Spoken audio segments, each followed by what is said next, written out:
This is the Supreme Court oral argument in Montgomery v. Caribe Transport. Freight broker C.H. Robinson selected a dangerous motor carrier, Caribe Transport. Caribe's driver caused a serious crash. Montgomery sued C.H. Robinson and Caribe Transport for state law claims involving negligent selection. C.H. Robinson claimed federal immunity under FAAA. The Supreme Court must decide, does the FAAA shield transportation brokers from state negligent selection claims, even if their hiring choices put dangerous drivers on the road? Montgomery argues the statute's safety exception preserves exactly these claims. Congress never intended to immunize brokers who endanger the public. C.H. Robinson argues that carrier selection qualifies as a broker service, which federal law preempts. The safety exception covers only direct vehicle regulation, not broker hiring decisions. The DOJ sides with C.H. Robinson. Paul D. Clement of Clement and Murphy argues for Petitioner Montgomery. Ted Boutrous of Gibson Dunn argues for respondents C.H. Robinson and Caribe Transport. Sopan Joshi, Assistant to the Solicitor General, Department of Justice, argues as amicus curiae for the United States supporting Robinson. We will hear argument this morning in Case 24-1238, Montgomery v. Caribe Transport. Mr. Clement. Mr. Chief Justice, and may it please the Court. When Congress ended federal economic regulation of the transportation industry, it did not want states to fill the deregulatory gap with economic regulation of their own. It thus enacted a preemption clause modeled on the Airline Deregulation Act that preempts state laws related to prices, routes, or services of motor carriers or brokers with respect to the transportation of property. But while Congress favored economic deregulation, the last thing it wanted was safety deregulation. To that end, it preserved federal safety regulatory authority, and it accepted state safety regulatory authority with respect to motor vehicles. My friends concede that state tort law is a classic exercise of regulatory authority and that a principal aim of tort law is safety. Thus, the question in this case boils down to whether the negligent hiring claim here is with respect to motor vehicles. Of course it is. The whole point of the tort is to keep dangerous motor vehicles off of the road. Indeed, my friends concede as much when the tort is directed at a carrier. But that essentially gives away the game, because it's the same tort whether it's directed at a carrier or a broker, and it is no less with respect to motor vehicles when it's directed against a broker who may well know that the vehicles are poorly maintained or the carrier is underinsured or not registered with the federal government at all. Nonetheless, my friends would immunize the brokers in all those situations. That cannot be squared with the plain text or with common sense.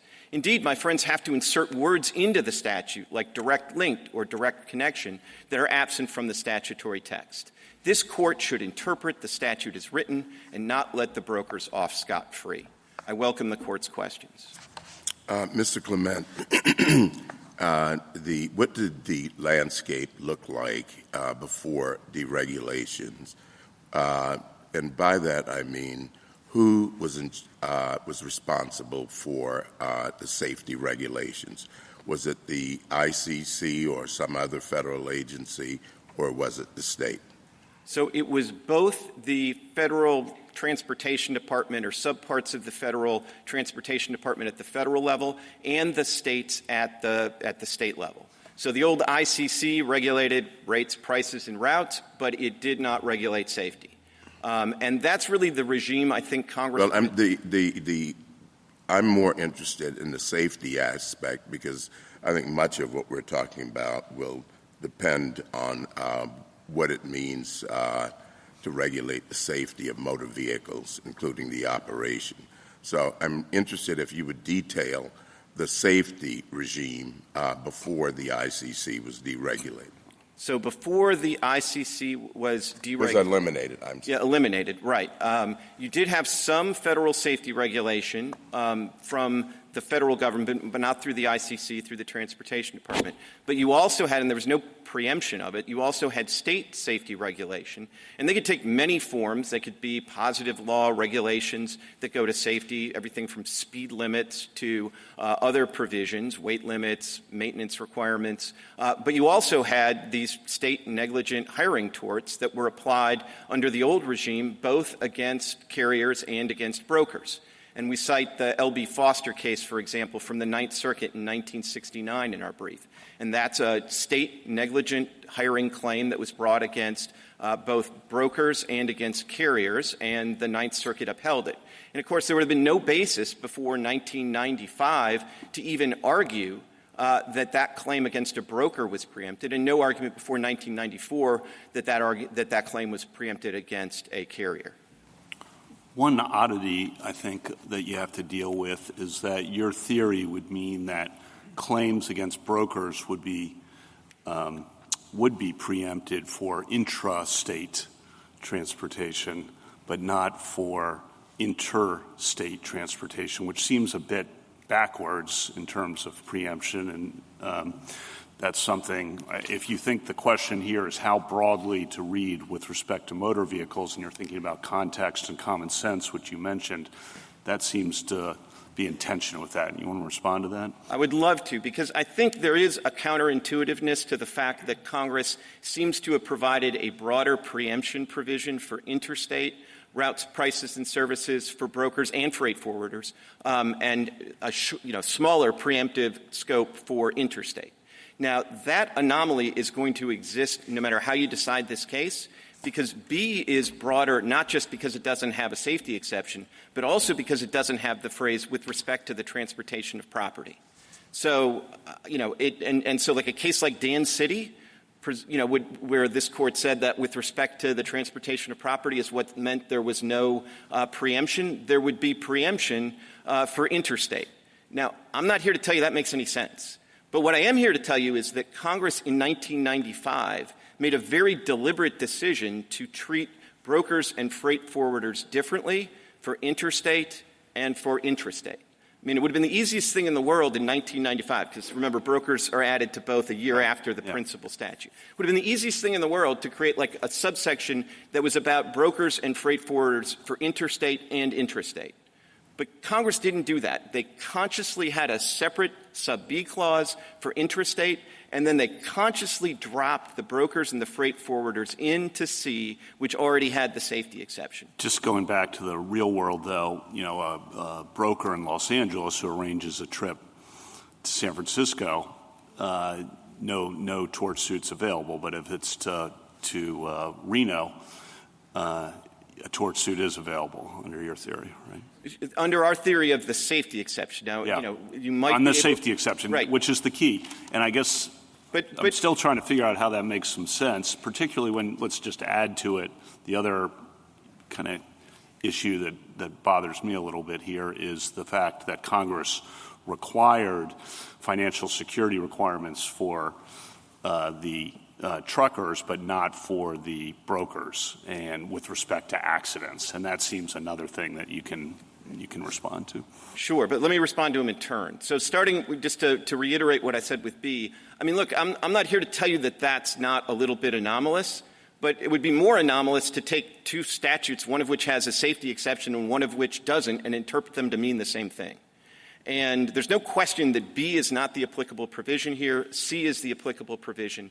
And as I said, no matter what you do with the safety exception, you're going to still have an intrastate provision that has broader preemptive force than the interstate provision, because B doesn't have that with respect to transportation. What about the financial security requirement? If we're trying to figure out what Congress was doing, which I think you've talked about here in 94 and 95, they say that the truckers the trucking companies have to have financial security so they can pay judgments with respect to accidents, but they don't do that on brokers. And when you combine the two things we're talking about, that's in tension with your position, but what's your best response to that? Well, I think I have several pretty good responses to that. I mean, one of which is it's even more complicated than that, because freight forwarders were also supposed to have some insurance against injury risk. So you can't make some idea that everybody in the sub B is different from everybody in the sub C, if you're following me on that.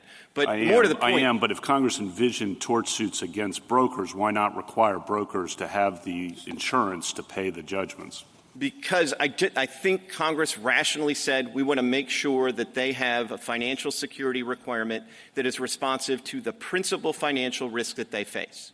And it's different with respect to carriers than with respect to brokers. The principal financial security risk that brokers have is default. But you can't read too much into the insurance requirements because nobody thinks that carriers can't default. In fact, carriers are defaulting all the time and going bankrupt all the time. And so you can't draw too strong an inference. And what I would also say is there's also sort of an asymmetry in the inference that you would draw. Because, some lower courts, for example, have focused on that insurance requirement by finding that safety torts are not preempted in the Airline Deregulatory Act context. But that sort of makes sense because it would be very weird for Congress to force a carrier to insure against a risk that is actually zero because the risk is preempted. So when Congress says you must insure against something, it's actually a pretty positive sign that there's not preemption. But I don't think it works the other way around. There's all sorts of contexts where you say things are not preempted and Congress hasn't even thought to make somebody insure against it. So I just don't think, I don't think there is a presumption against preemption in the express preemption context, but boy, you need something more than an insurance requirement to ignore the plain text of a clause that is designed to deal with the issue of preemption straight up. Can I take you back, Mr. Clement, to Justice Kavanaugh's first set of questions, the interstate, and you said you're not here to tell us that it makes any sense. Do you have a theory whether or not it makes any sense about how it came to be? I mean, why? I think that, it was a different Congress a year later. Maybe the interest groups lobbied a little different a year later. Maybe the same people weren't paying attention a year later. And again, though, I think the critical thing, though, is the one thing we can't ignore is that Congress made the deliberate judgment to treat interstate and intrastate differently. Now, if you really think they should be the same, then maybe that's a reason to not read the preemption clause to reach safety-related torts altogether, as lower courts have read the ADA. I mean, if the anomaly is really bothering you, that's the one way you can make the anomaly go away. Or I actually suppose, the text of B is a little bit different, and it's so focused on intrastate rates, intrastate routes, intrastate services, that you could say that really, unless you're talking specifically about intrastate services, the preemption clause doesn't apply. But maybe it's best to leave all of that for a case that actually implicates B, because this is a C case. And Congress clearly said, with respect to interstate, at the moment it's creating this new exception for intrastate, brokers and freight forwarders. At the same moment, it says, what we're going to do? We're going to not treat brokers and freight forwarders the same way for interstate and intrastate. And when it comes to interstate, we're going to drop them into a preemption provision that has a safety exception. I think that's what you have to sort of try to interpret here. And then if you get to the safety exception, I think the question of whether these negligent hiring torts against a broker are with respect to motor vehicles is quite straightforward. And I think if you understand the nature of the 411 restatement tort, the whole reason that there is a negligent hiring tort in certain circumstances but not others is because you're hiring somebody to do something that has the possibility of bodily harm to third persons. And what creates the threat of bodily harm to third persons in this context? It's the 80,000-pound motor vehicle that you're putting somebody behind the wheel of or you're entrusting the cargo to. And that's true whether it's a tort against the broker or against the carrier. And so if I hire somebody to just paint my house and they do a lousy job, shame on me, but there's no negligent hiring of a contractor tort in that context because just painting the house isn't going to pose a risk of bodily harm to third parties. So what really triggers this whole tort is a risk of bodily harm to third parties. And the only thing in this mix that poses that risk of bodily harm to third parties is the motor vehicle. So if you follow what tort we're talking about here, it really does make the connection to motor vehicles quite direct. Mr. Clement, could another way of thinking about this really be focusing on C, as you've encouraged us to do, and how it operates, what it's doing? It seems to me that one could conceive of this as C1, Congress coming in and making a change to the status quo. This is the deregulation point that you said. And they say in that section that this deregulation is occurring with respect to the economic aspects of the system. And then the safety clause, this part that we're all focused on now, is really just clarifying to some extent that what they have done with respect to preemption is leaving the status quo regarding safety. And so Justice Thomas's point was a good one. In other words, what was the status quo?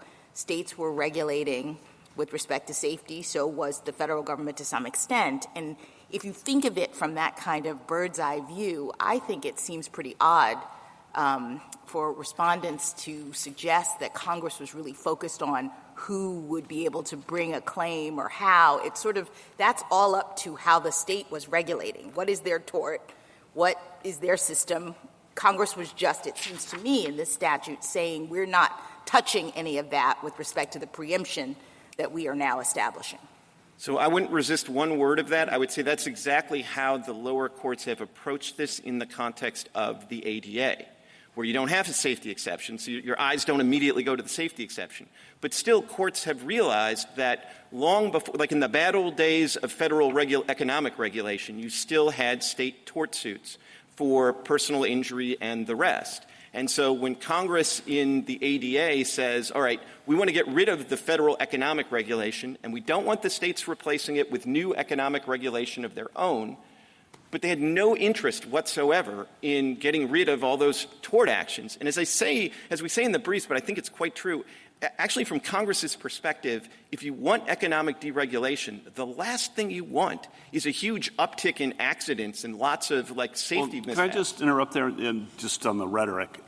It's not getting rid of safety tort suits. The tort suits against the trucking companies, the carriers, are still preserved. Everyone agrees on that. Sure, but the problem is once you agree to that, there's really no coherent reason to stop there.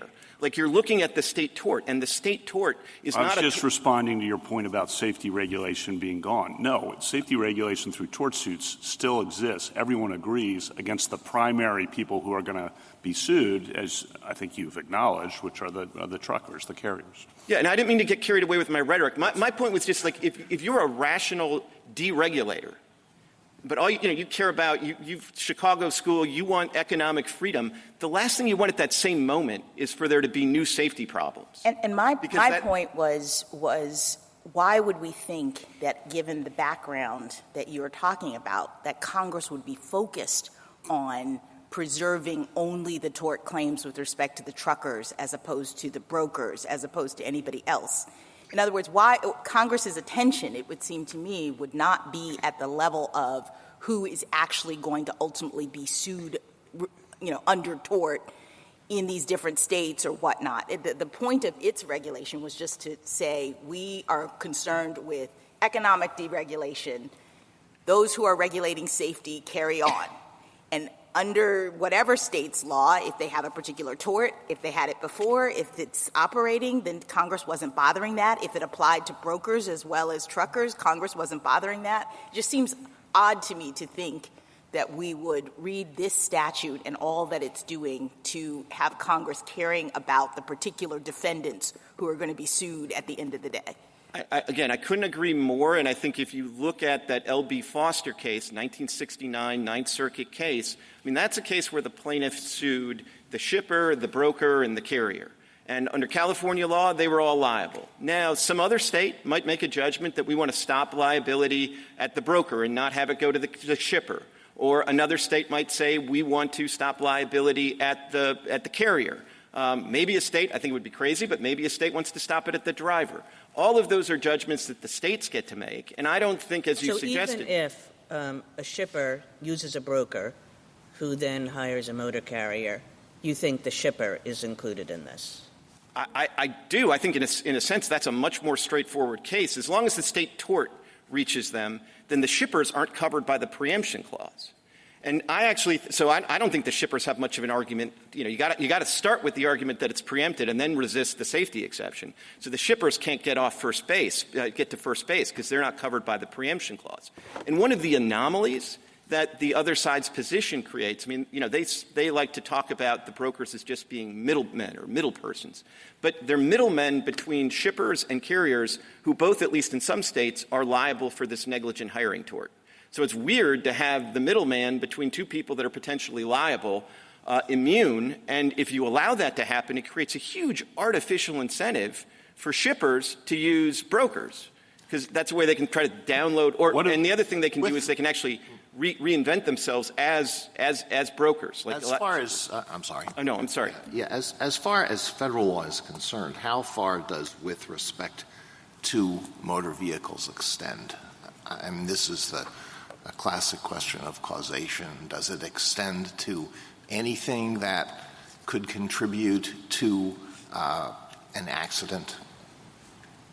So I'm not sure that it, sort of goes like to, the butterfly effect and all of that kind of thing. What this court has said in lots of contexts is it doesn't have to be like super direct. There's no direct link requirement. But at the same time, things that are attenuated, peripheral, and remote, I think is the phrase this court has used on a couple of occasions, are not covered.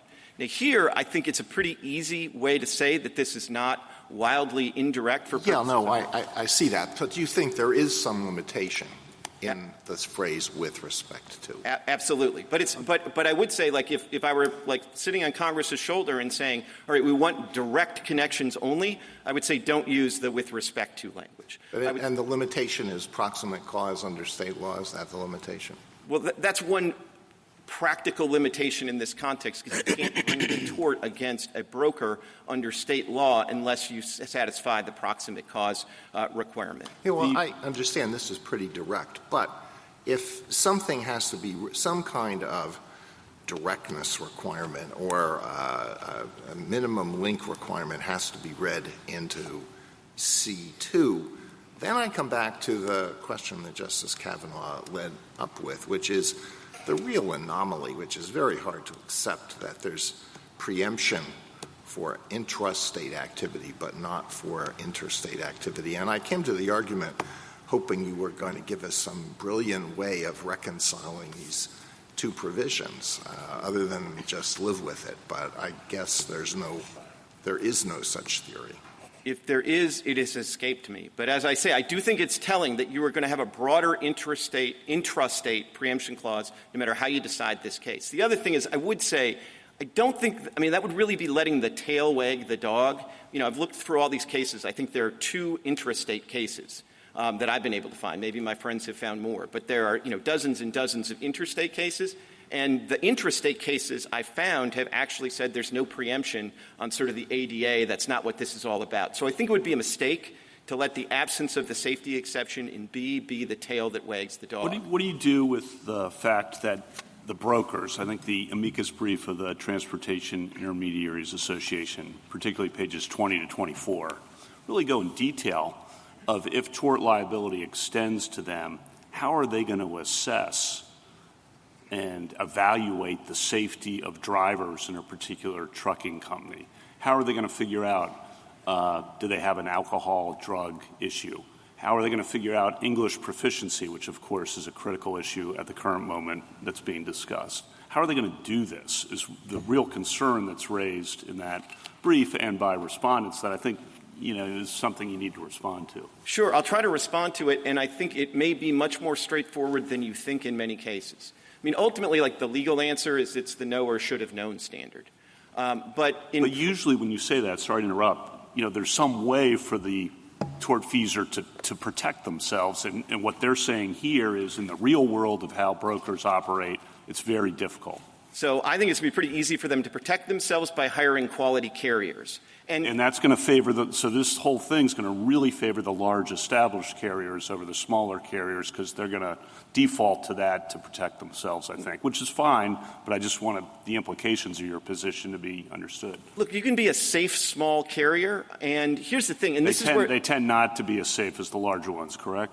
Well, some of them tend to be very unsafe, and some of them tend to be these chameleon carriers where their safety record is terrible, and then they show back up. And the situations where there should be liability is when the broker knows, or should know, that it's a chameleon carrier. If they've just been dealing with this carrier as, Joe's Trucking, run by Joe Smith, and then all of a sudden Joe Smith shows up, and this time it's Smith Trucking, the carrier's going to know that, the broker's going to know that. And here's one of the things that sort of helped me understand all of this, which is you have a number of situations where there is a captive carrier, where that carrier does only loads for C.H. Robinson.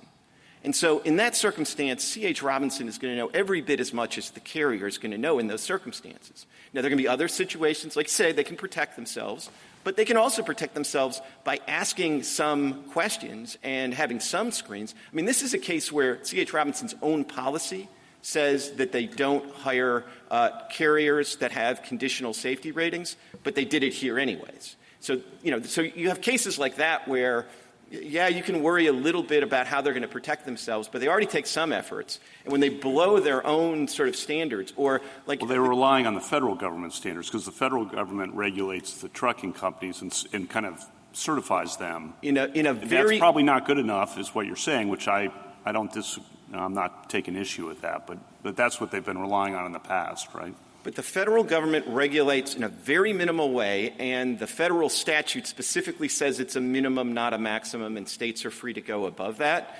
And, I mean, you really can't underestimate... Again, for the carriers, that begs the question, but keep going. Yeah. I mean, the statistics that the amicus briefs have shown is that roughly 94% of carriers have not had, like, a safety exam by the federal government. And the way this works is to get on the road in the first instance, you do not have to go through it's kind of less rigorous than getting your state driver's license for a car. So. Thank you, counsel. Justice Thomas, anything further? Would you take a minute and walk me through why you think or why it's agreed here that subsection 2 regulates safety in intrastate cases? So, the argument would be that, if this were a B case, and I was trying to argue that safety is not preempted, what I would do is I would make an argument sort of like I would make in the airline deregulation context, which is to say there were these tort claims beforehand. They probably, like, the last thing anybody would have thought was going to be preempted beforehand was an intrastate tort claim.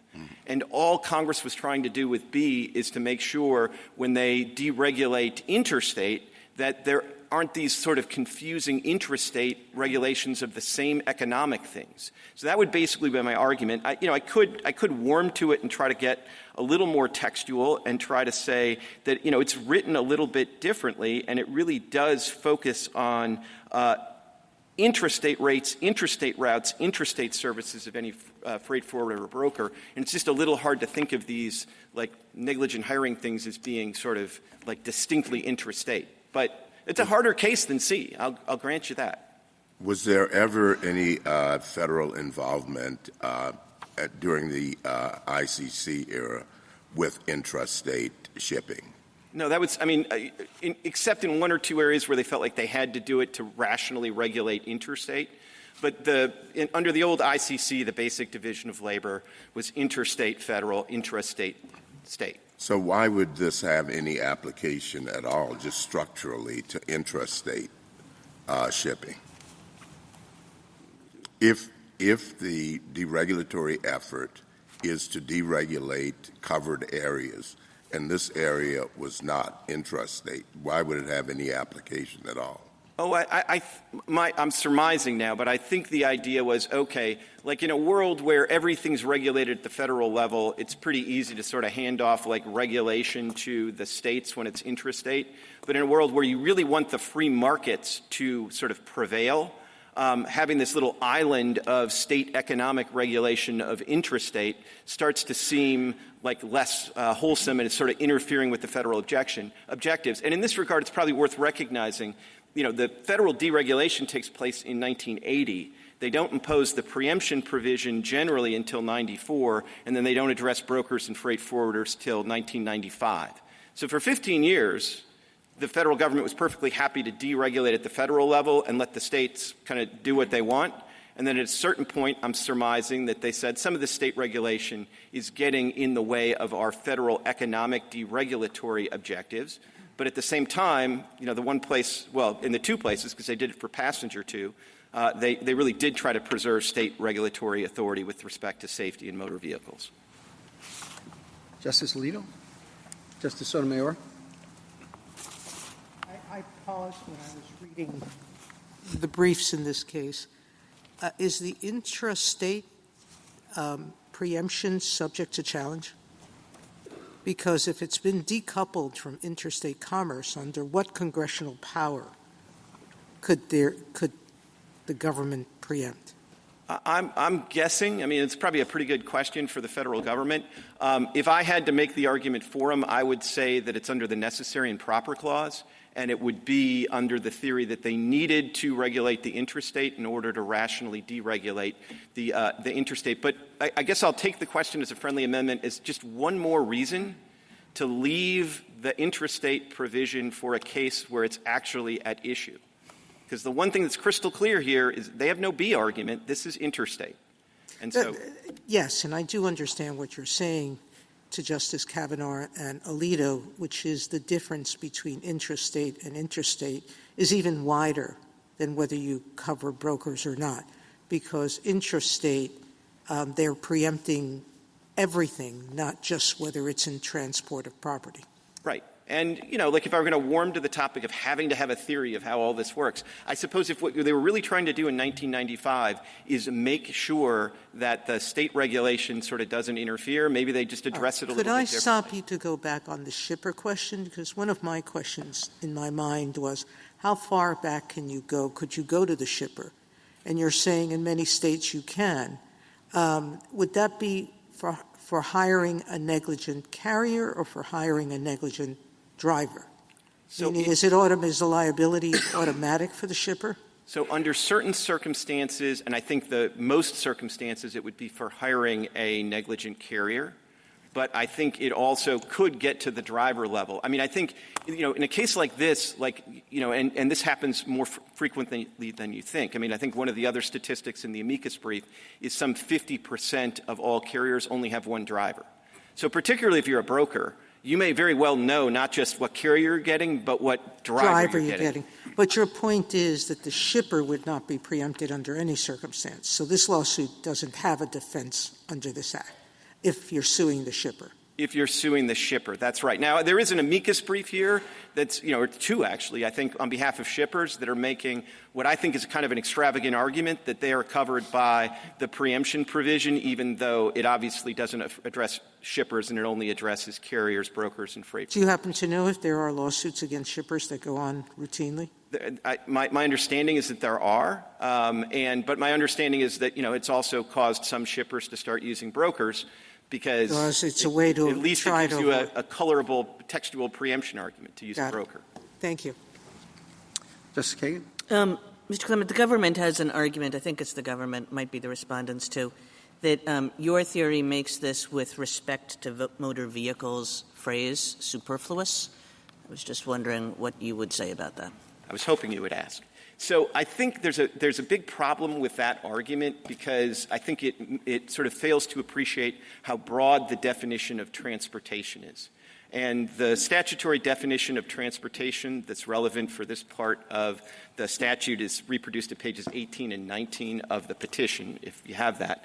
But it's incredibly broad definition, and it's 23A. And the first thing in the definition is a motor vehicle. And then it then goes on to list 10 other things: vessel, warehouse, wharf, pier, dock, yard, property, facility, instrumentality, or equipment of any kind. And then there's a B clause that goes on and talks about services related to movement, including receipt, delivery, elevation. I had to look that one up and figured out they're actually talking about grain elevators. Transfer in transit, refrigeration, icing, ventilation, storage, handling, packaging, unpackaging, and interchange of passengers. So there is an enormous amount of things that come within the broad definition of transportation that do not involve motor vehicles. So there is no superfluity problem here at all. And I would say that the breadth of that definition of transportation is maybe one more reason to think that maybe you should decide this case either just on the safety exception, or maybe you should say the preemption clause doesn't apply here at all to safety torts, a la the lower court handling of the ADA cases. Because if somebody gets injured on a wharf or a pier or a dock, there's no way that's with respect to a motor vehicle, or it could certainly not be. And it would be pretty weird if that were preempted. But, of course, the old ICC had a pretty broad sense of what it got to regulate, including the routes and charges and services for, like, a grain elevator. So I do think there are real reasons for caution here, but I'm glad you asked the question because I do think the more you appreciate the breadth of the statutory definition of transportation, the less persuaded you would be by that superfluity argument. Thank you. Justice Gorsuch. Justice Kavanaugh. If you prevail here, I just want to pick up on what brokers will need to do. So you prevail here, then you're counsel to a broker, say, and the broker is worried about the issue the Wall Street Journal focused on yesterday, the English language proficiency of drivers who can't read signs, okay? And so the broker says, I don't want to select a carrier that hires drivers that are not proficient in English language. How do they do that? And do they need to do that? And how do they do that? Because that's a lot of the current discussion is there are a lot of different issues, but that's one that's currently in the current events. So complicated question. I'd probably give them a pretty long memo. And, I'd start by saying I'm not sure these English language requirements are really sort of safety regulations with respect to motor vehicles. And maybe they are. But I think that's a debatable question sort of at the threshold. Well, why not? If you can't read, if you're hiring drivers who can't read the signs, that seems like a safety issue. If you say so, I assume that's true. Okay, assume that's true. Then I got to I want to address whether I'm violating some other federal law by discriminating on the basis of English language proficiency. And I haven't sort of thought all that through, but it's not obvious to me that you can do that. But assuming you can, well, the federal government now tests for that for the drivers. Yeah, I bet that's being challenged somewhere. But let's assume that we're on to the last part of my memo. We'll assume that that's also legal. Then I would say, okay, you can use large carriers, but if you do, make sure that they have an adequate testing program. And if you do, you're done. And the carriers will have every incentive to have that themselves because everybody thinks the carriers are liable. So if we don't have problems with the two threshold questions, then the carriers are going to have to do it. So the brokers should be in a pretty good position. They just have to hire carriers that actually have a reasonable policy for dealing with that. And if they want to have smaller carriers, that's great. But they just need to. Same for, let's say, drug use. Yeah. They're asking the carriers, they got to get something from the carriers that say we're checking our drivers for drug use, alcohol background, safety checks, prior accidents, all that. Right. But what you don't want them to do is not even ask that question right. and then hire somebody who's cheaper. And then because, one of the reasons I think that you do want them to have some duty of care in these circumstances is this is a margin business. Yeah. So if they don't have any sort of incentive to internalize any of the cost of not asking the question, they really have no good reason to ask the question. They want to hire the cheapest carrier. So the real world effect, again, and I think this may help your position, so this is not a hostile question, is the brokers are going to be really digging into the carriers' safety background checks of drivers if you prevail in this case. And that, I don't think you should shy away from that. I just want to make sure that's what you think is going to happen. Yeah, but I think I worry a little bit about digging into because in fairness, they don't want to get sued for millions of dollars, so they should dig in, shouldn't they? If you're their counsel, I'd tell them as their counsel, I'd probably say out of an abundance of caution, dig in. But I would also say I wouldn't be alarmist about this because the carriers. Everybody agrees the carriers are going to have to do this. Mm-hmm. And so as long as you're not hiring fly-by-night carriers who aren't doing it and have the minimum $750,000 of insurance, and you can hire small, small is beautiful if they do it right. But you do have to sort of ask those questions and make sure that, they're in a position where they're doing everything they can. And then if you do that, I would think the broker is not going to have a problem if it's asking the hard questions of the carrier. Thank you. Justice Barrett? Mr. Clement, assume that this is just an assumption, assume that I think C1 doesn't apply and it's not preempted. What would be the advantage of deciding this case based on the safety exception rather than the preemption provision? So the principal advantage of deciding this case on C2, on the C2B or whatever it is, that might not really move you if you actually don't think it's preempted under the principal preemption provision. But the principal... Yeah, I said that backwards. Say that I think you might win under C1 because I don't think it's preempted. Why would I decide it? Or is there any reason to decide it? Under those circumstances, there's not much. But I will say this, I think the question about whether the ADA preemption provision applies to safety-related torts is a hard one. Mm-hmm. And I think if anything you say about the principal preemption provision here is, I think, going to have some carryover effects in the ADA context. That's, after all, why the Airlines for America filed an amicus brief urging you to sort of decide it that way. And I think you might want to hold that issue, which is a tricky one, harmless. And the way you hold that issue completely harmless is save it for another day when it actually matters, and you just decide this case on the basis of text that's not in the ADA. Okay, let me flip it. Let me say that I do think it's a hard question. I'm very skeptical about whether the preemption provision applies or not. Is there anything that, and let's say that I think that you win under the safety exception, is there anything that an opinion might say about the safety exception that might prejudice that question when we confront it later, the preemption provision? I don't really see how it could, because it's text that's not in the ADA. And I suppose everything I'm saying about the ADA would also be if you ever do get one of these B cases, and, with intrastate, that would be another thing that you're not prejudging if you decide this case just based on the text of the safety exception. Same on C1, because the text is the same in the ADA. Yeah, exactly. Justice Jackson? So I guess I'm still struggling to see how the policy concerns that you explored with Justice Kavanaugh really are being addressed in this statute. I mean, this is not a liability statute as I see it. It's not setting up a cause of action for any kind of trucking accident. It's leaving it to the state. So the concerns about the extent to which the brokers are involved in this, or will, other kinds of defendants, or how much liability, don't those come out state by state depending upon what claims are being made as you read this statute?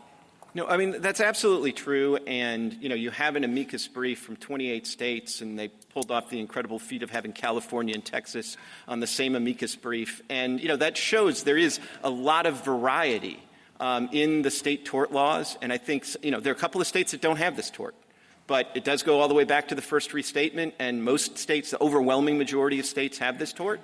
But and the ones that don't, then the brokers in that state wouldn't be held liable for them. Or all the arguments about how do we do this seem like they'd be made to the state legislature who's trying to hold them liable. It's not in this statute, I think, because it doesn't suggest to me, looking at this text, that Congress was focused on the result of this, other than to say we are preempting with respect to rates, et cetera, et cetera.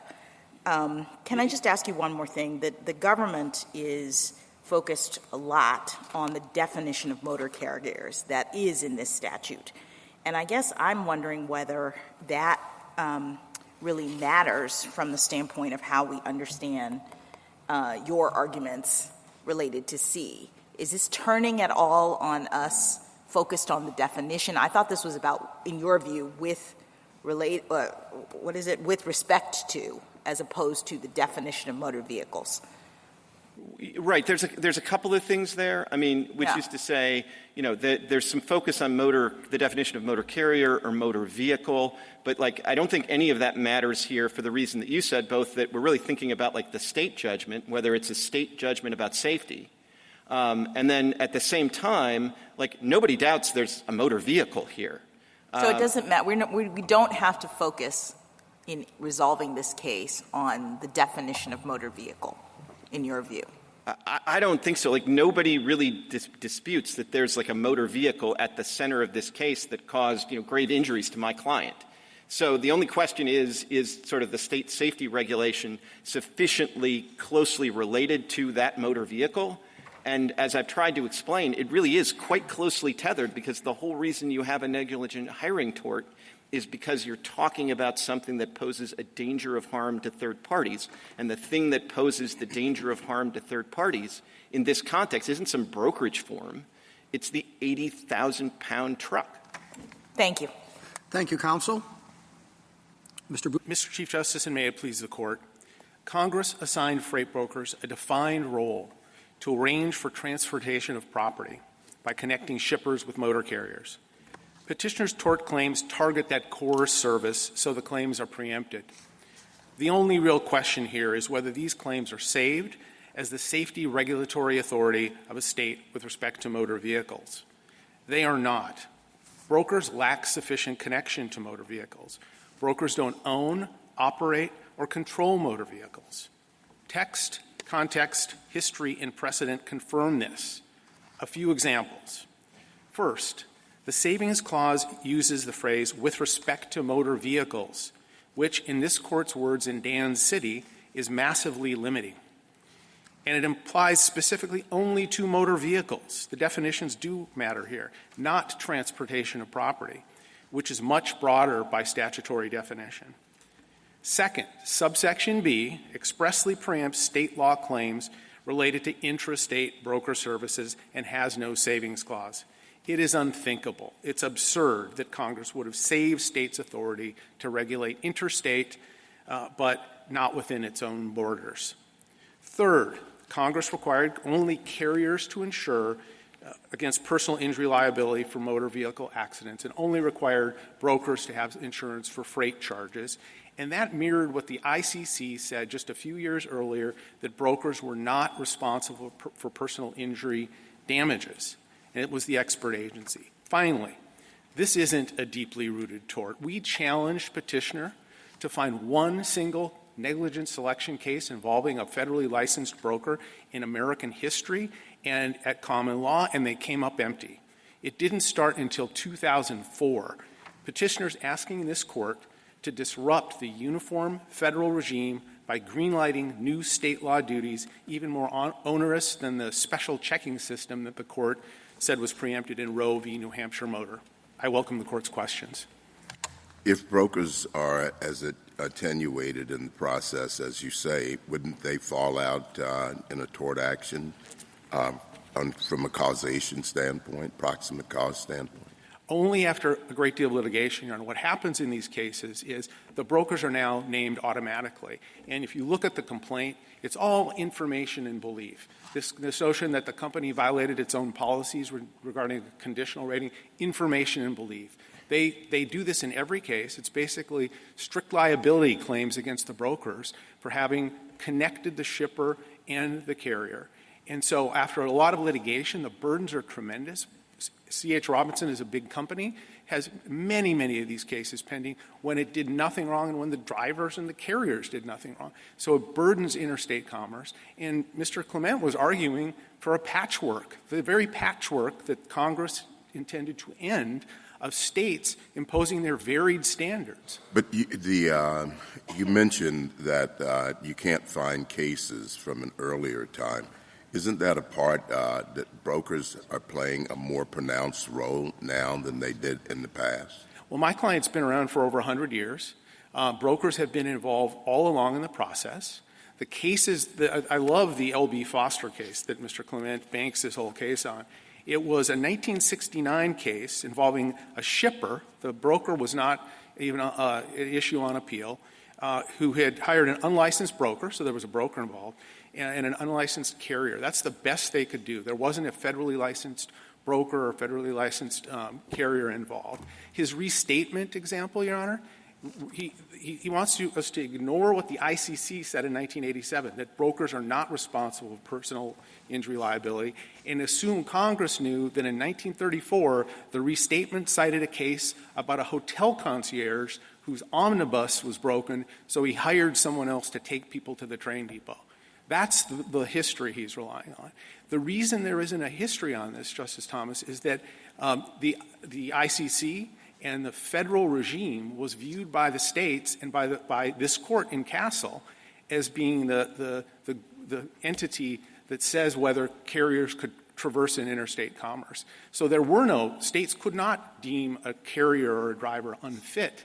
That would thwart the federal licensing regime that existed then and that exists now. What was the treatment by the ICC of intrastate shipping, purely intrastate? And there were certain products that were not covered by the ICC. How were those treated?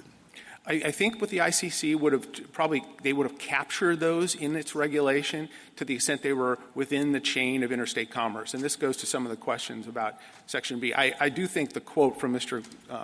Clement that he has no answer, no idea why Congress would have had preemption intrastate be complete with no saving clause, but to have saved these claims interstate.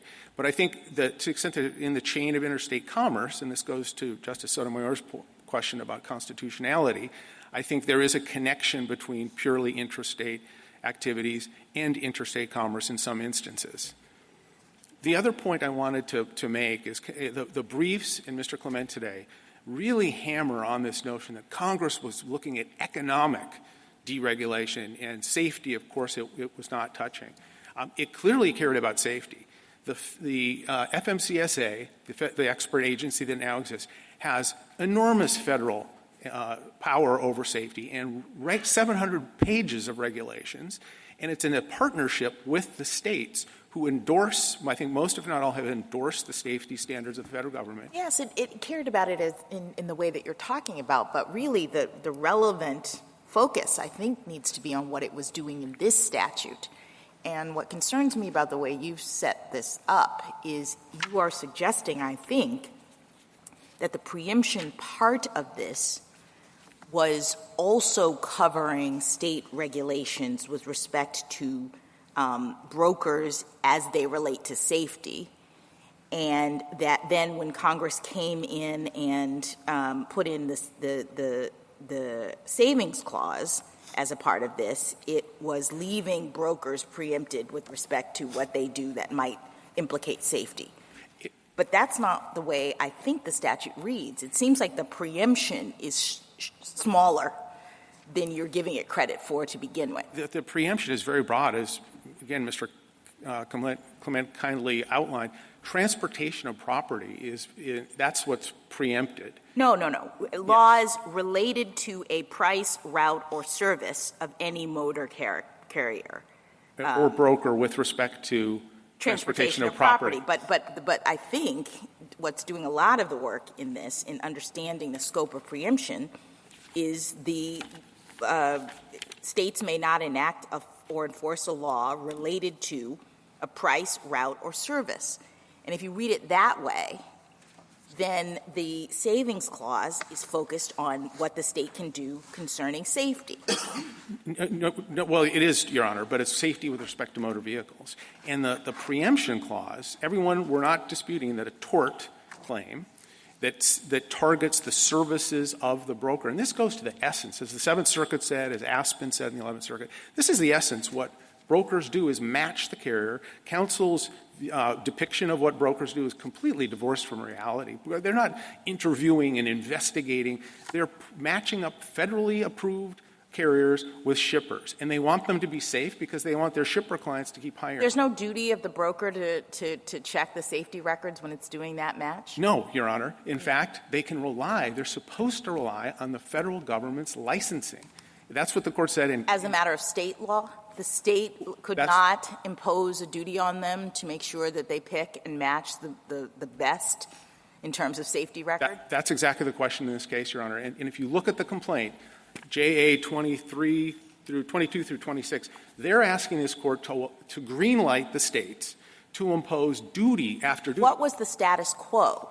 Was the state able to hold a broker liable before this action, before the preemption, for things like what is happening in this case? No, Your Honor, we don't believe they were. We think this court's Castle decision talks about how the states could not second-guess the federal authorization of a carrier because it would thwart uniformity, it would thwart commerce.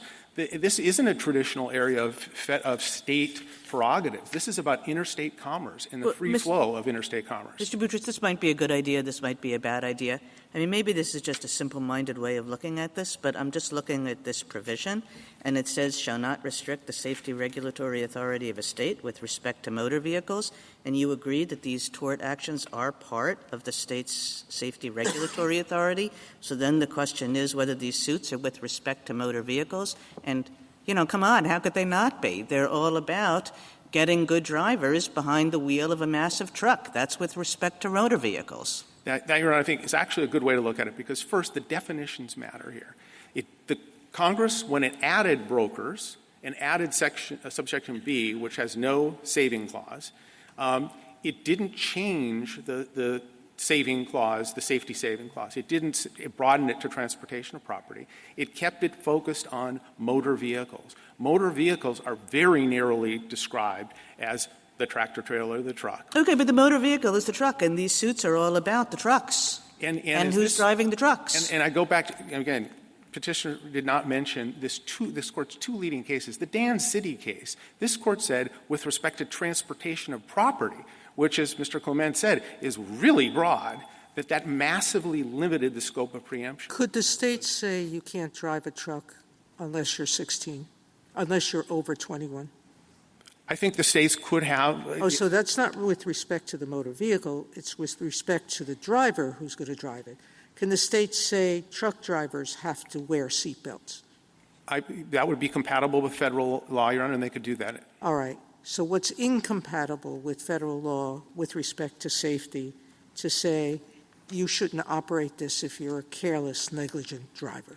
The states can say that. What they can't say is that a broker can be held liable. Why not? Because the broker's one putting the driver in the seat. That's not correct, Your Honor. Of the motor vehicle that's causing the accident. That's not correct, Your Honor. That's another real, I would say, not accurate depiction in the briefing here. Wait a minute. Yes. The broker hires the company who's going to transport, says the company is negligent because it's had, I think, 2 or 3 accidents in the space of a month. Drivers have, and it only has 9 trucks. And it has a driver who just that month had another crash where he was found negligent. I don't see how someone hasn't failed in their duty. Yes, Your Honor, that would be the carrier and the driver. The broker doesn't know all that. Well, then that's a defense, counsel. Yeah, it is a defense, and it's also why there needs to be. But it's not. It doesn't answer the substantive question of whether it could be held liable if it had a way to check. If it was required to check this special checking system, and I go back to Roe, where this Court said that the main statute there that would have required the carriers to check to see if the packages were going to be directed to a minor shipping tobacco, that would have imposed this patchwork and would have imposed this extra duty on the services of the carriers. And so safety regulations always create a patchwork. No matter what the safety issue is, there's going to be different state requirements, and so the patchwork exists just because of the exception. But can I address that, Your Honor? Because Section 31141, which both parties cite, seeks to eliminate that. It gives the Secretary a pretty broad power to preempt after decision. So while the states can enact their own safety regulations, they must be compatible with federal law, consistent with federal law, even if they're stricter. And if they burden interstate commerce because they create a patchwork, and we're talking about driving through multiple states. Here it was Ohio, Texas, and Arkansas, I think.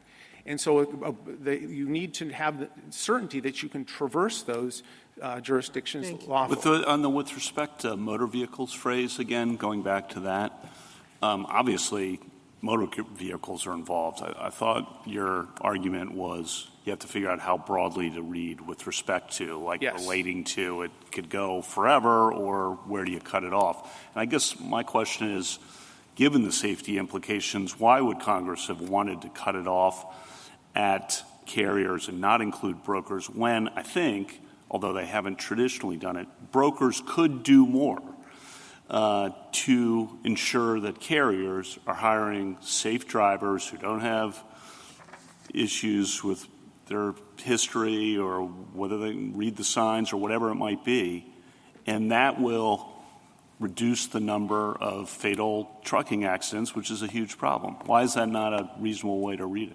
it? I think that what Congress did was ensure that brokers could allow for a seamless interstate commerce. If it imposed those obligations, it would just completely bollocks up the broker duty. They would have to investigate whether the driver was fit. This is just right from the complaint. The carrier was fit. They'd have to investigate the driver history and ask for that. And so how will that happen? Will they demand – I mean, they'll demand from the carriers, give us information about who you're hiring. I assume that's what will happen if you do not prevail in this case. Right. We have to demand that. That can be done, though, right? It could be done, but these things happen quickly. This is about matching carriers who are on the road with shippers' demands to get things there just in time, and it's become a crucial part of interstate commerce.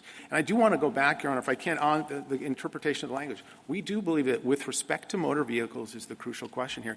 And one thing we haven't heard of — I'm sorry to interrupt you there, but so you agree with respect to motor vehicles and safety regulations, it accounts for the safety belt regulation, it accounts for age limits and things like that. You agree that it also permits a hiring tort suit against the carrier.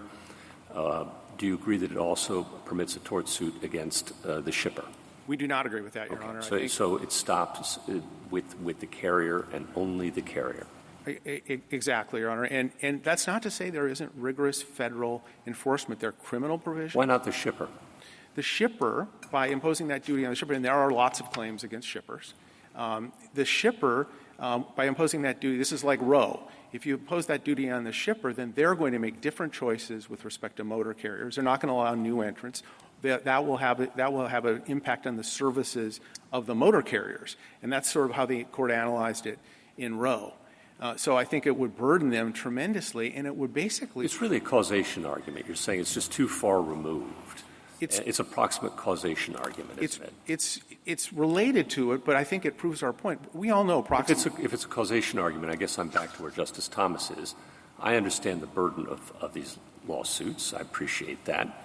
But if you're, to the extent your argument hinges on causation, that is built into the state tort system in these cases. I suppose if there weren't a proximate cause element that's required, that might be a matter of some consideration. But there is. The problem with that is it is baked into the state system. They want to be, in the words of the Ohio brief, laboratories of democracy. They're going to have varied standards. They're going to create a patchwork which would cause brokers and shippers and Well, right now we have a proximate cause standard before us, right? In this case. Well, that's because petitioners are asking this court to assume Congress was thinking about proximate cause. It was thinking about — I'm asking about the claim in this case. There's a proximate cause. Yes, there is. But the problem is it's a nebulous concept. And I go back to the definitions and with respect to motor vehicles. Motor vehicle safety is defined as the performance of a motor vehicle in a way that protects the public interest against unreasonable risk of accidents occurring because of the design, construction, or performance of a motor vehicle. So when Congress used motor vehicle with respect to motor vehicle, it was, in this court's words, massively limiting the scope of the saving clause. And here, the brokers are too far removed. They don't touch the vehicle. They don't control it. They don't know what vehicle is going to be used. They don't know who the driver is, but they're performing a function relying on the federal authorization and licensing, which is what Congress intended.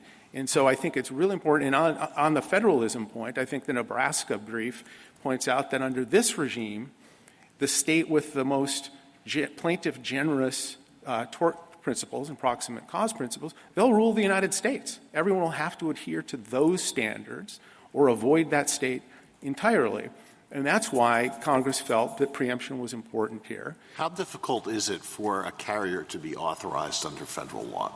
It's not nearly as easy as Petitioner is suggesting. Again, I think the regulations and the statutes speak for themselves. They have to show that they're fit. They have to show that they meet the various standards, that they will agree to hold drivers to certain standards. They do audit carriers.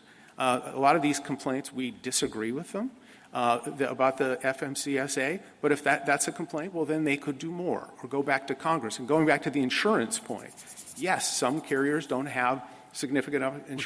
Do the federal authorities insist that someone who's seeking authorization show that they've done background checks on drivers, that drivers can read signs, that drivers don't take drugs, don't have a history of alcohol abuse, any of the things that would contribute to a real safety threat? They're required to do that and accomplish those goals to get federal licensure. If they don't do it, the FMCSA can take away their license. So there's a rigorous system. Thank you, counsel. Justice Thomas? I think I alluded to this before, but has there been an increase in the role of brokers post deregulation? There has been, Your Honor, and it's contributed greatly to our economy and to commerce and the free flow. How significant? Significant, Your Honor. So it was no, I mean how significant has the increased role been? I think back before deregulation, there were more, less than 100 brokers, and now there's thousands. Most of them are much smaller than C.H. Robinson, which is another reason not to impose these brand new duties. Justice Alito, anything further? Justice Gorsuch? Sotomayor? There's, amici says, somewhere between 6,000 to 9,000 motor carriers registered with the FMCSA every month. You're going to tell me that they have the resources to check every one of those new entrants and all the existing ones to see whether they're following the rules? They require that the carriers swear they will conform. I am asking you, do you believe the agency has anywhere near the resources necessary to adequately vet all of those applicants and keep on top of the operation of the people who already are licensed? It's a significant task, Your Honor, and probably not. They couldn't do it with respect to everyone. All right. But so Congress did one thing. It exempted motor vehicle safety. You still haven't given me a reason in this context why, with such a capacious word like with respect to, that we should read it narrowly instead. Your Honor, in the spectrum, related is the gold standard for breadth and preemption. With respect to is used next to related in Section C1, so Congress clearly was thinking of it differently. This Court, in cases like Presley and Lamar, which the 11th Circuit cited and the Chamber of Commerce brief cites, this Court said with respect to means direct relationship to or impact on. And here, to hold someone liable for negligence with respect to a motor vehicle where they had no ability to control it or inspect it, and those duties that, Your Honor, or the big group of carriers, now that would be imposed on these brokers who aren't safety experts. We'd have to hire an army to do what they're asking the Court to greenlight. Justice Kagan? Justice Gorsuch? Two things. You said it started in 2004. Why? Because the creative plaintiffs bar decided to start bringing these cases against brokers and to bring them into the case to have additional targets. That's what's really ironic here. The notion that Congress, when it preempted claims against because brokers, some of the carriers couldn't pay? Or? I think some of them couldn't pay, or they wanted to have additional potential defendants. And so they're not asking this Court to restore or protect long-standing state law. They're asking this Court to authorize the states to become laboratories of democracy, to creatively adopt a patchwork of new duties that will really hamper interstate commerce and defy Congress's intent. And then you've had, I think, law against you in the Ninth Circuit since 2020. So, and you've talked about, this would be difficult to impossible. What have brokers been doing in the Ninth Circuit since 2020? Because I assume they have adjusted their behavior in response to that. And Sixth Circuit as well. Yes, they've been litigating because they're getting sued still repeatedly. Are they changing their practices at the front end so they're not liable at the back end, given the Ninth Circuit and Sixth Circuit law and the possibility that law will stay the law? They have not made the radical change, waiting for a ruling from this Court to clarify that these claims cannot be recognized. But in California, the effect has been mitigated a bit because two state courts of appeal have rejected the Miller decision and gone with Judge Fernandez's dissent in that case, which I think really just very in simple terms outlined this is a step too far. I think the 11th Circuit said a bridge too far to hold someone who liable who match the carrier in the I'm puzzled that no one's I'm not saying everything that's going on out there, but I'm puzzled that brokers haven't started doing more on the theory that they could be held liable. When they change their behavior with some bad law? Well, the problem is they get you coming and going, because if you do more, then the argument is, like in this case, you're vicariously liable because you had control. So if you don't do enough, they say you should have inspected like you were the federal agency. If you do too much or you do anything, they say you're in control, which is just not true. The broker is a broker. They're a middle person, matchmaking, so commerce can flow. Justice Barrett? No. Justice Jackson? Thank you, counsel. Thank you, Your Honor.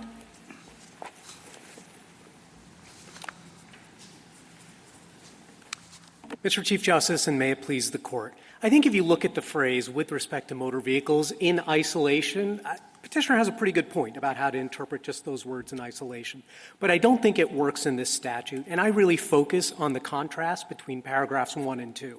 Paragraph 1 uses the phrase with respect to the transportation of property. Paragraph 2 with respect to motor vehicles. That seems like a conscious choice that Congress made to parallel the language but change the noun to a much narrower noun. As Mr. Clement observed, transportation has like 24 or 25 different nouns, I think I counted, one of which is motor vehicles. So that suggests that with respect to motor vehicles must not include things that are with respect to the other stuff in the definition of transportation, one of which is arranging for the movement of property, which is what a broker does. Put it this way. Suppose there were a rule that applied with respect to coffee, cream, and sugar, and then an exception that applied only with respect to coffee. You would naturally think that the exception does not apply with respect to cream and sugar, even though that phrase in isolation might cause you to adopt the opposite view. I think that's kind of what's going on here, and that's why I think respondents' reading of the statute is the better one. I welcome the Court's questions. Is there any daylight between your argument and that of the respondent? I don't think so. I think we're aligned on the interpretation of the safety exception. With respect to the use or the role of brokers, how significantly has that increased? I agree with what Mr. Boutros said. It has increased markedly before the deregulation. There were only several hundred brokers, is my understanding. Today, there are approximately 25,000 federally registered brokers operating, from small sizes to as large as C.H. Robinson. What role did the ICC play in regulating transportation in intrastate before deregulation? I don't know exactly the extent of the role. My understanding is that they generally would have thought that intrastate regulation has a substantial effect on interstate commerce, and so to the extent there would be inconsistent rules, as both Mr. Clement and Mr. Boutros mentioned, the Castle case is from the 1960s, I think, and that really exemplifies these things. Illinois there had certain regulations for trucks, but this Court said that Illinois cannot use a violation of those in order to revoke the operating authority, even for the intrastate trucks. Counsel, both the counsel for respondent and for petitioner were asked a fair number of questions about B1. And I don't want to evaluate it, but I think they were basically each saying they don't quite know why it's there. And I wonder if the federal government has an answer. I think my answer is that Congress did not view the safety exception as reaching these kinds of claims against brokers and freight forwarders. And so I don't think there is an anomaly, and there certainly isn't if you adopt respondents' view of the safety exception. Now, what Mr. Clement said, first he said he has no idea, but that's just how it is.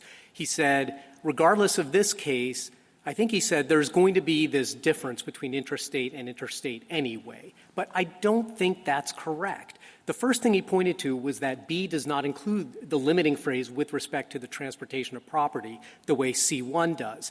But you don't need that phrase in B because the only entities covered in B are freight forwarders and brokers, and the only thing those guys do is act as middlemen for the transportation of property. That's what they're statutorily defined as being. So you don't need that limitation in B. You do need it in C because it applies to motor carriers, which can have their cars on the road not engaged in interstate transportation of property. So I don't think that works. So I really do think there's a huge anomaly here that Congress in 95, where we all acknowledge claims against brokers were not preempted before 1995. And then Congress decides in 95 we need to add brokers. And the way they do it is they, as Mr. Clement said, insert them in C and add this provision B. And it just makes no sense whatsoever that a Congress interested in preempting claims against brokers would leave greater state authority over interstate broker services than intrastate. That is so weird. I am unaware of any preemption regime, express, implied, field, conflict, obstacle, whatever, in which that's how it works. It is so bizarre that I think you really should look at the safety exception the way respondents do, because that's the only way to. But let me ask you a question, Mr. Joshi, because I think we could also believe that Congress was really interested in making sure that safety was top of mind, priority. And the problem, I think, with the argument and the way that you've set it up is that you are assuming away any responsibility that a broker might have for safety. Your argument depends, in a way, on us accepting what you've said, what Mr. Boutros said, that brokers are just operating as middlemen. They really don't have anything to do with safety. And I guess I don't understand why we have to believe that Congress shared that view, as opposed to Congress thinking, well, to the extent that brokers are involved in safety, that's going to come out in the tort suit as a causation issue. And so we don't really have to take a position on which individual defendants are actually responsible for safety. What we want to do is make sure that safety regulations are preserved, that safety is top of mind for everyone, and if brokers really are the kinds of middlemen that Mr. Boutros and you say, they're ultimately not going to be held liable, because either the state's not going to allow this kind of tort suit on the front end, or they're not going to be held liable because they're really not a big player in this from the standpoint of tort law. Why can't that, to me, is perfectly consistent with the view that petitioners have and make your view seem a little odd? So two responses to that. Well, first, I agree. What you just said is consistent with what Mr. Clement says, but obviously I disagree with it. So a couple of statutory points that I think show that Congress, in fact, was thinking that brokers wouldn't be responsible for safety. So they did share the view that Mr. Boutros and I are advancing today. Number one, on the safety exception, it would have been the easiest thing in the world for Congress to just repeat with respect to transportation, just like it had half a sentence earlier, or just leave it out entirely. But wouldn't the easier thing to be to say something about brokers in the safety exception? I mean, if you're right and they shared this view that there were certain individuals in the chain who are just not going to fit, then I would think we would see that language in the safety exception, right? Sure. Congress could always be more clear, but what I'm saying is that Congress's choice there suggests that they did not necessarily view it this way, but there's more. There's much more. Congress has an entire several chapters of the U.S. Code in Title 49 that deal with safety, addressing carriers, safety of motor vehicles, driver qualifications, and they're all addressed at carriers. Not a single one is addressed at brokers. And I'm going to now invoke, they say the exception sometimes proves the rule. In 2012, Congress passed a statute, and they added a provision, and that provision makes transportation intermediaries, which I think we all agree includes brokers and freight forwarders, liable, and it says, you should not coerce a driver or a carrier to violate all these numerous safety rules that apply only to carriers and drivers. As a matter of federal law. As a matter of federal law. Right. And so it's a little bit odd. No, but what I'm saying is this statute expressly preserves the scope of state safety regulations. So it's no answer, I think, to point out that Congress under federal law would not have held these brokers liable. The question is, what were they doing when they said, here, we are preserving state ability? Right. No. I took your original question to be, why do we think Congress shared the view that brokers would not be responsible for safety? And what I'm saying is the entire federal scheme is set up so that carriers and drivers who, to use tort law terms, are the lowest cost avoider in terms of safety, are responsible for safety, and they have to pledge that they're responsible for safety and obey all the safety rules as a condition of federal registration. And then brokers select from the pool of registered carriers. Well, that makes perfect sense if, in fact, there is the federal authorization does involve some inquiry into the safety of carriers. And do you want to say something about that, how it works as a practical matter? As a practical matter, you're right, and Justice Sotomayor was right earlier.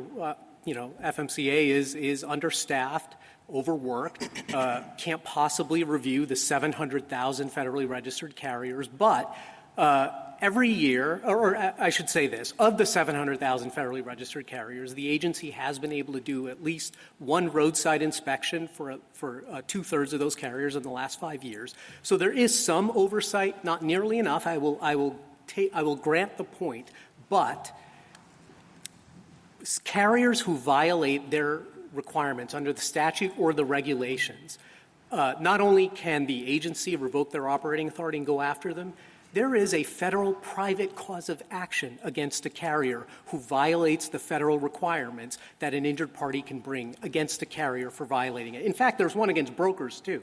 Now, of course, I'm not going to tell you it's frequently invoked because obviously the federal requirements for brokers don't involve safety, so I don't think there's a lot of federal lawsuits based on it. But Congress did provide these as a means to ensure that carriers and brokers obey federal law. Thank you, counsel. Justice Thomas? Justice Alito? C2 wouldn't come into play unless C1 applies. Could you just say something briefly about why C1 applies?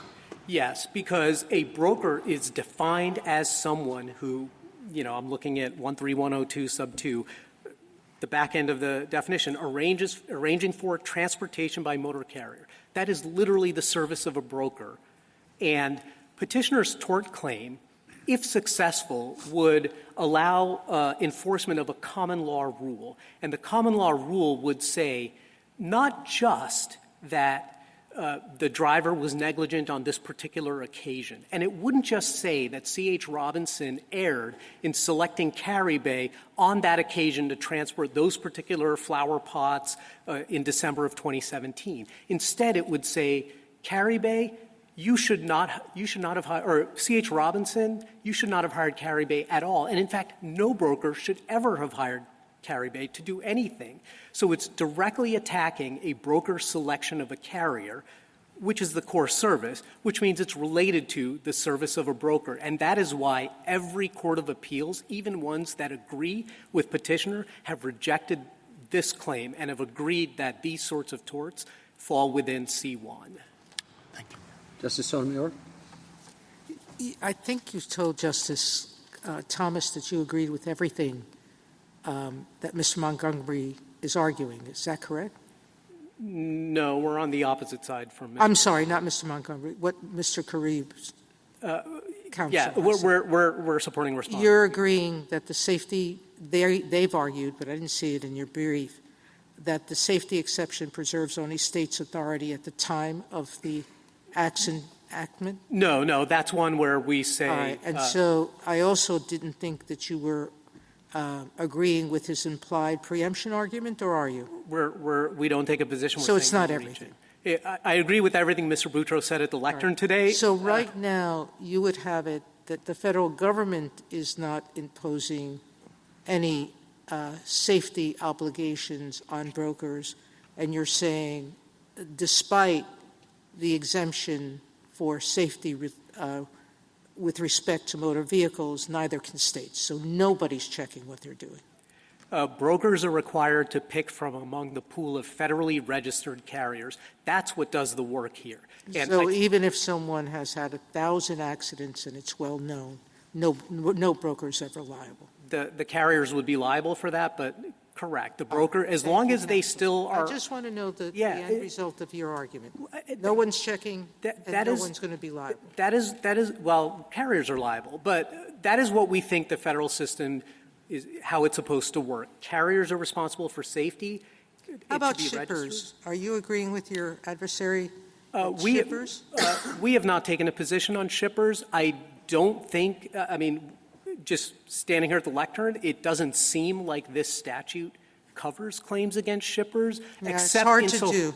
Except insofar as through the Roe against New Hampshire Motor Transport Association, that was a rule that actually regulated shippers, but it was nonetheless preempted because it affected carrier services. So under that way, perhaps it could preempt certain types of rules against shippers, but it's sort of hard to see. There may be hard to see that a safety one would. I don't know the answer to that. All right. Thank you. Frankly. Justice Kagan? When you stood up, you said, okay, if you look at with respect to motor vehicles, that seems pretty bad for you, but we're going to look further.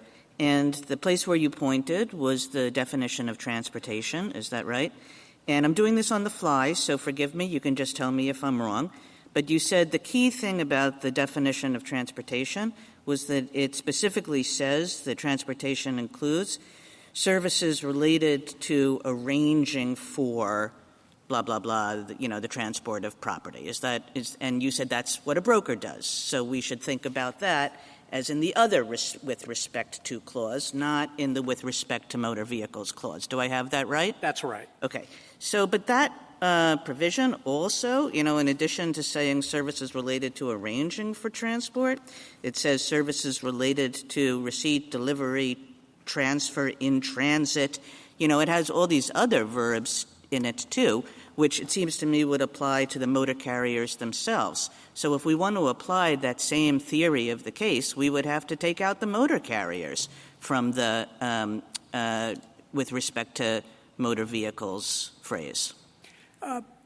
Maybe not. I mean, motor carriers are the ones who own and operate the vehicles, and so to the extent what you're challenging is they're performing those services, I think maybe not. But more to the point, I think most of these claims against drivers are for negligence, and those are obviously permitted. They're not preempted.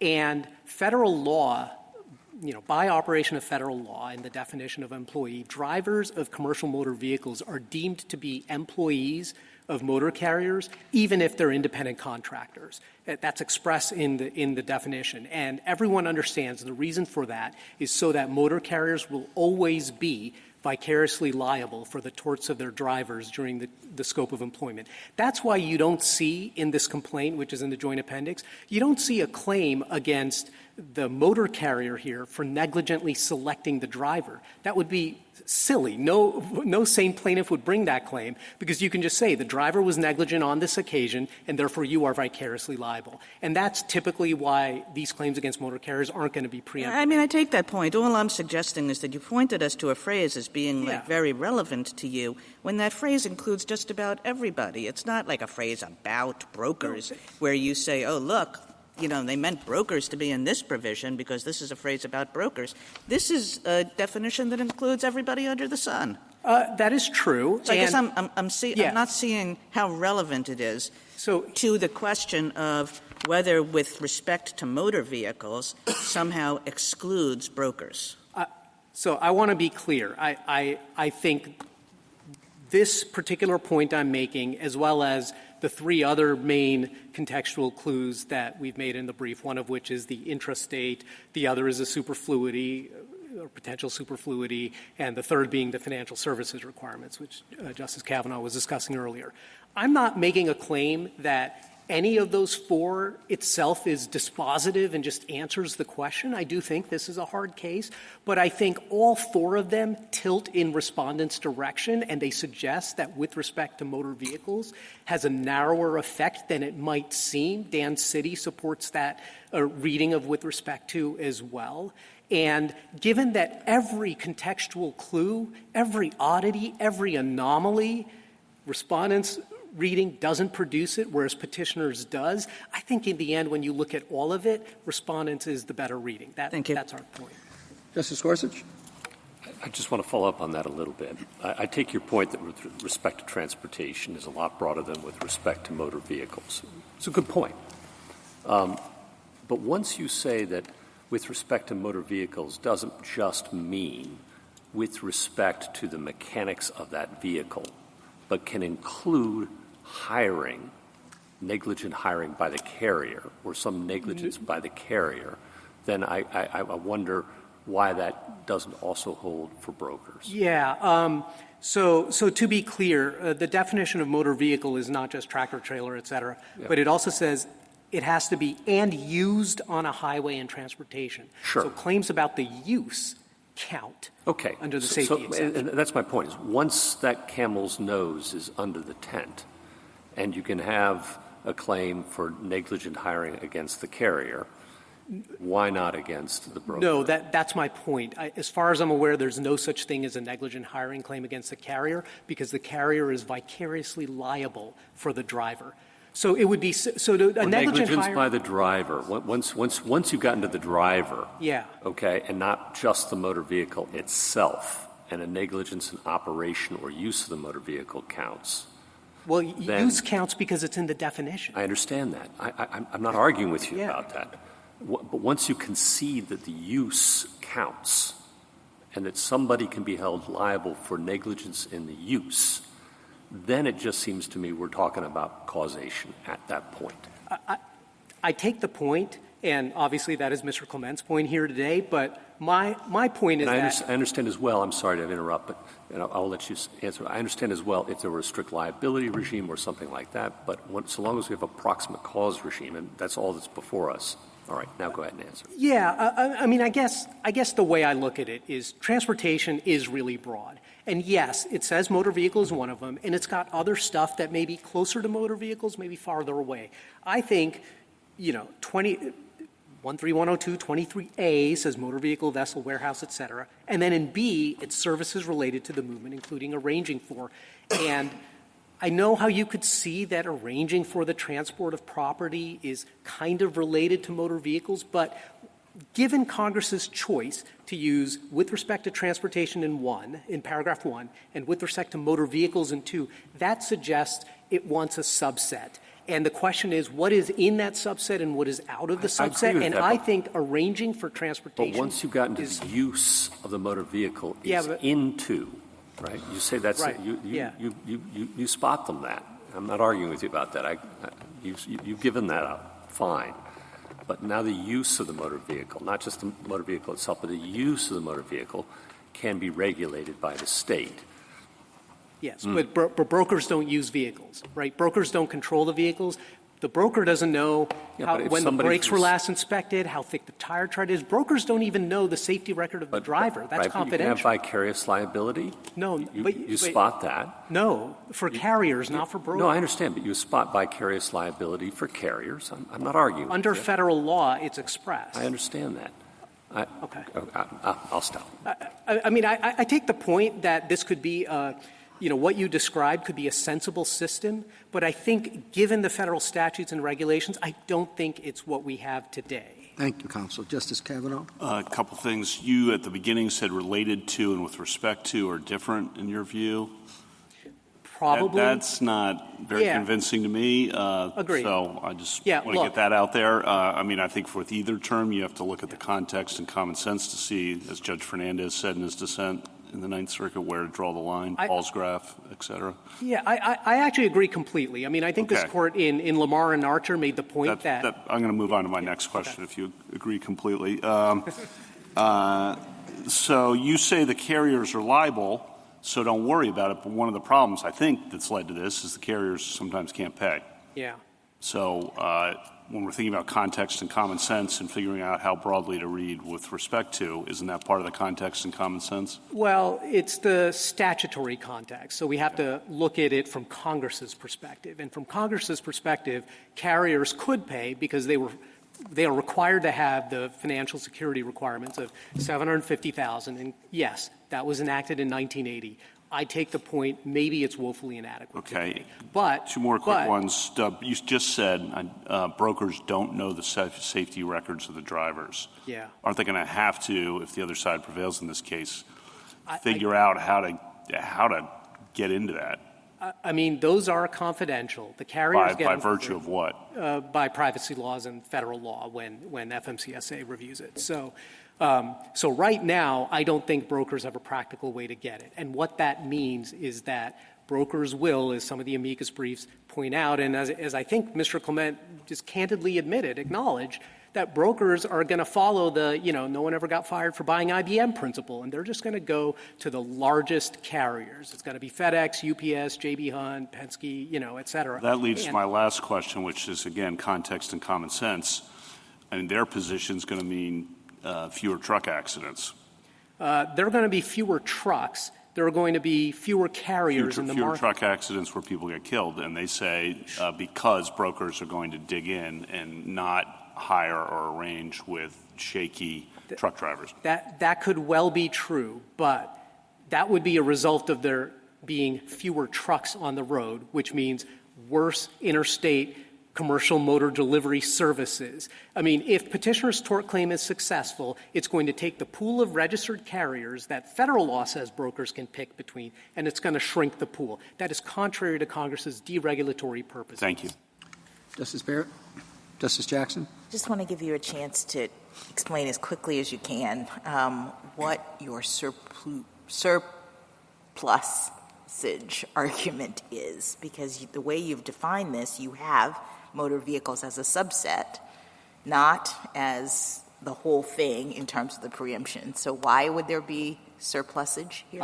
There would be a surplusage on Petitioner's reading of the statute. Petitioner seems to suggest that with respect to just means concern, and it can be a pretty lengthy chain, pretty indirect. I mean, I think Mr. Clement today at the lectern said indirect. He wants it to be interpreted the same as related to in Morales and, the ADA cases, which includes indirect connections. If that's true, then every single thing, as I think Justice Kagan was pointing out, in the definition of transportation arguably is indirectly related to a motor vehicle, which means that the safety exception. Although he says, he says with transportation, a property is like grain elevators. It has nothing to do with the car or with the motor vehicle.